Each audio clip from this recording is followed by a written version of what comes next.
సర్వేంద్రియానాం నయనం ప్రధానం. కానీ నయనం ఎంత ప్రధానమో శ్రవణము అంతే ప్రధానం. అందుకే హియరింగ్ హెల్త్, చెవికి సంబంధించిన ఆరోగ్యం మోడర్న్ డేస్లో చాలా కీలకంగా మారింది. కానీ మారిన లైఫ్ స్టైల్ కారణంగా ఇవాల్టి స్మార్ట్ యుగంలో చెవుల్లో హెడ్ ఫోన్స్ కంపల్సరీ అయిపోయాయి. కానీ ఎలక్ట్రానిక్ సౌండ్ మీడియేషన్ అనే ఈ జాడ్యం వల్ల అసలుకే మోసం వస్తోందా? మనం నిరంతరం వాడే హెడ్ ఫోన్ల వల్ల ఎటువంటి ప్రమాదాలు వస్తాయి? ఈ విషయంలో స్పెషలిస్టులు ఇస్తున్న సూచనలేంటి? జారీ చేస్తున్న హెచ్చరికలేంటి?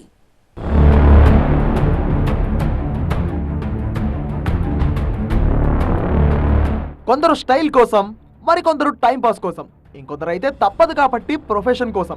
కారణం ఏదైతేనేం హెడ్ ఫోన్ అనేది చెవులకు తప్పనిసరి ఆభరణంగా మారిపోయింది. ఇప్పుడు అసలే డిజిటల్ శకం, పైగా ఓటీటీల సునామీ.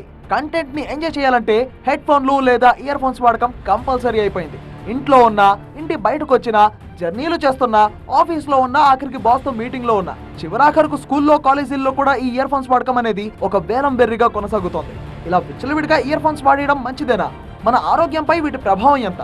అంటే అతిగా వాడితే అపాయమే అనేది డాక్టర్లు ఇచ్చే సలహా. ముఖ్యంగా ఇయర్ ఫోన్స్ వల్ల మనం చెవిలో ఉండేటువంటి హెయిర్ సెల్స్ మరియు దాంతోపాటు కర్ణపేరి పైన ప్రభావం చూపడం వల్ల వినికిడి సామర్థ్యం తగ్గిపోవడం, దాని తర్వాత తిమ్మిరి రావడము, చివరకు చెవి పూర్తిగా వినపడకుండా చెవిటి సమస్య కూడా వచ్చేటువంటి అవకాశం ఉంటుంది. దాంతోపాటు చెవి ఇన్ఫెక్షన్స్ కూడా పెరిగేటువంటి అవకాశాలు ఎక్కువగా ఉంటాయి. సాఫ్ట్వేర్ కొలువులో గానీ లేదా అదే పనిగా ఫోన్లో మాట్లాడే కాల్ సెంటర్లో గానీ ఈ ఇయర్ ఫోన్ల వాడకం తప్పనిసరి. ఎందుకంటే అదే వాళ్ళ ఉద్యోగం. కానీ గంటల తరబడి ఇయర్ ఫోన్స్ పెట్టుకుని ఫోన్ మాట్లాడడం, పాటలు వినడం అనేక సమస్యలకు దారితీస్తుంది అనేది కాదనలేని వాస్తవం. చిరాకు, తలనొప్పి, తల తిరగడం, నిరాశ లాంటి సమస్యలతో పాటు ఈ అలవాటు గానీ మరీ ముదిరితే చెవుడుకు దారితీసే ప్రమాదం ఉంది. కానీ హెడ్ ఫోన్స్ ద్వారా వినే శబ్దంతో పాటు వినే సమయం విషయంలో కొన్ని ప్రమాణాలు పాటిస్తే నో డేంజర్ అంటున్నారు స్పెషలిస్టులు. అకార్డింగ్ టు WHO నార్మ్స్ లాగా మనకేంటంటే పెద్దవాళ్ళల్లో 80 డెసిబెల్స్ వరకు నాయిస్ వినొచ్చు. అప్ టు అంటే 80 డెసిబెల్స్ కంటే తక్కువ. అబోవ్ 80 డెసిబెల్స్ వాడడం వల్ల మనకేంటంటే హియరింగ్ డ్యామేజ్ అనేది వచ్చేదానికి అవకాశం ఉంటుంది. జనరల్గా మనకు బెస్ట్ నాయిస్ లెవెల్స్ అంటే 70 డెసిబెల్స్ అండ్ బిలో 70 డెసిబెల్స్. ఇది మనము దాదాపు 6-7 అవర్స్ విన్నా కూడా 70 decibels and less than 70 decibels మనకి హియరింగ్ డ్యామేజ్ అనేది చాలా వరకు కంట్రోల్ చేసుకోవచ్చు. Above 70 decibels and more than 85 decibels, ప్రతి 3 డెసిబెల్స్కి కూడా మనకి హియరింగ్ అనేది తగ్గిపోతూ ఉంటుంది. హాఫ్ ఆఫ్ ద టైం తగ్గిపోతుంది మనకి. నెలలో 20 సార్లు 20 నిమిషాల పాటు 90 డెసిబెల్స్ కంటే ఎక్కువ శబ్దం వింటే వినికిడి లోపం తప్పదు. ఎందుకంటే ఇయర్ ఫోన్ల నుంచి వచ్చే శబ్దం కర్ణబేరికి దగ్గరగా ఉంటుంది. ఈ శబ్దం పెరిగే కొద్దీ కర్ణబేరికి శాశ్వత నష్టం జరిగే ప్రమాదం ఉంది. ఈ ఇయర్ ఫోన్స్ కంటిన్యూగా వాడితే చెవి లోపల భాగాలు వాటికి ఉండే సున్నితత్వాన్ని కోల్పోతాయట. ట్రాఫిక్లో ఎప్పుడు కూడా పాటలు వినడం కానీ లేదా ఈ బ్లూటూత్ వినడం కానీ not suggestible. Traffic rules against. అలాగే ఆ పర్సన్ యొక్క సేఫ్టీ కూడా ఇంపార్టెంట్. ఎందుకంటే తను హెల్మెట్ పెట్టుకుంటే కొంతవరకు బయట సౌండ్స్ మఫ్ అవుతాయి, వినబడవు. అలాగే ట్రాఫిక్ పక్కన వచ్చే వెహికల్స్ కానీ లేదా పక్కన వేసే హారన్స్ కానీ ఆ సౌండ్స్ కానీ వినలేరు. సో నేనైతే జనరల్గా సజెస్ట్ చేయను.